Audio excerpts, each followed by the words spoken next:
Hello, my name is Kyle Tillman. I'll be doing my place analysis project on Italy and how Italy is signed on to the Belt and Road Initiative and what that is. So to start, let's look at what the Belt and Road Initiative is.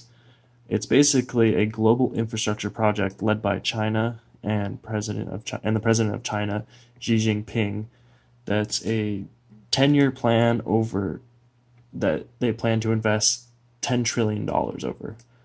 This started in 2013, and currently it's estimated they've loaned anywhere between $1 and $8 trillion for infrastructure projects such as roads, bridges, power plants, ports, you name it, oil refineries, anything like that. And it's not all great, even though it sounds good. Building infrastructure, giving countries that wouldn't otherwise have the money for infrastructure, giving them the money to be able to do this.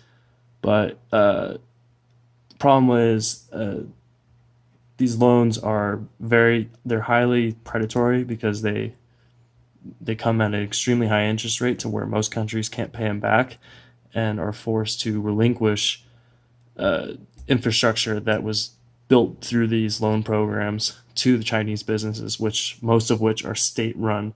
So essentially, it's China loaning out money to these countries to build infrastructure, and then when they can't pay back the money, they seize the infrastructure, and it's now run by Chinese businesses, which are run by the state. So it's the state owning ports and various infrastructure projects all over the world. And there's a lot of issues to this. A lot of people a lot of countries are suspect to it, I guess. But let's take a closer look at how this relates to Italy. So with Italy, they just signed on at the end of March, and they are not the only European country to do this. There are 13 other European countries to have signed on, 11 of which I believe are in the European Union. But Italy is strategic for China in this regard that it's part of their 5 ports plan, which is for the Chinese to essentially have ease of entry into these ports in the North Adriatic. And they're the ones in Venice, Trieste, Pula, there's Koper, and then I believe it's Grado is the last one. But it's to have ease of entry into these ports, which are all part of the European Union, which is strategic because once they have Chinese goods into the EU, they can move freely throughout, and that could influence a lot of prices for different any kind of goods or services you could sell that you would need to import into Europe.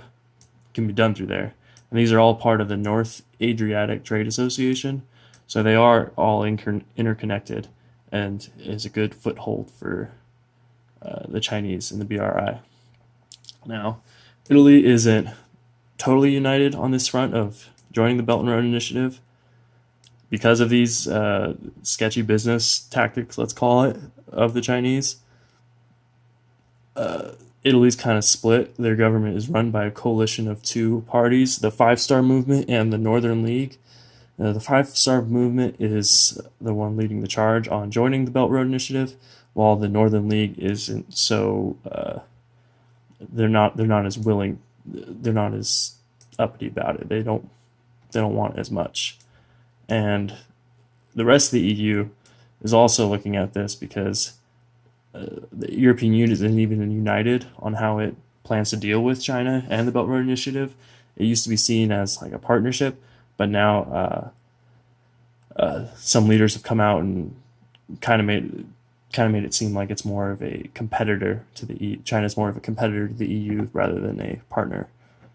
And so countries such as France and Germany are they're not really on board with the Belt and Road Initiative, while a lot of other Eastern European countries, including Croatia and Slovenia, which is a part of these 5 ports, have already joined on to the Belt and Road Initiative. So there are positives that could come along with if Italy is able to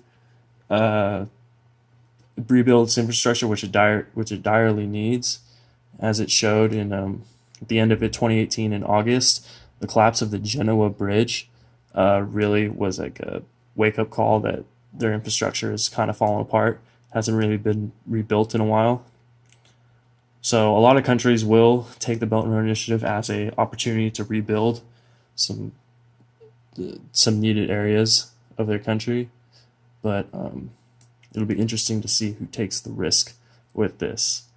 And the other important thing about Italy joining on this is that it's the first G7 nation to do so, to sign on to the Belt and Road Initiative, and it's the largest economy in the world to have joined on. I believe Italy is the 8th biggest economy in the world, at least ranked by GDP.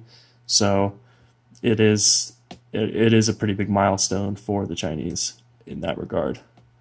But it will be interesting to see how this affects the rest of Europe, and if any other European countries decide to sign on to this, as it's been going in the rest of the world.